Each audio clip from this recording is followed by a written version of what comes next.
আউযুবিল্লাহি মিনাশ শাইতানির রাজিম বিসমিল্লাহির রহমানির রহিম। সম্মানিত বন্ধুরা, আসসালামু আলাইকুম ওয়া রাহমাতুল্লাহ। বন্ধুরা, আমি আজকে আবারও এসেছি নওগাঁ জেলার বদলগাজী একটি থানার এলাকায় একটি আলুর ক্ষেতে।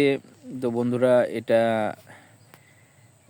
লাস্ট আলুর সিজনের লাস্ট ক্ষেত, শেষ ক্ষেত। তো বন্ধুরা, আমি এই আলুর জাতটা হচ্ছে গ্রেনেলা আলুর জাত। তো দেখেন বন্ধুরা, গাছটি অনেক মোটা হয়ে গেছে। এই আলুর গাছ এরকম মোটা হয়। এই আলুটি বাঁধা বাঁধে দেওয়ার পর, শুলি বাঁধে দেওয়ার পর দীর্ঘ 60 দিনের বা 70 দিনের মধ্যে আলুটি উঠানো হবে ইনশাল্লাহ। তো ইনশাল্লাহ আশা করা যায় আলুটির ফলন অনেক ভালো হবে। দেখতে পাচ্ছেন অনেক সুন্দর গাছ হয়েছে। ইনশাল্লাহ আশা করা যায় নিচে আলু অনেক ভালো পাবো আমরা। তো বন্ধুরা, এই যে দেখেন আলুর গাছ কত সুন্দর হয়েছে। তো আবহাওয়ার কারণে ভিডিওটি ক্লিয়ার হচ্ছে না।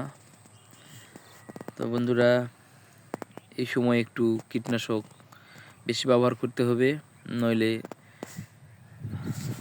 যে কোনো ফসলের একটু সমস্যা হতে পারে।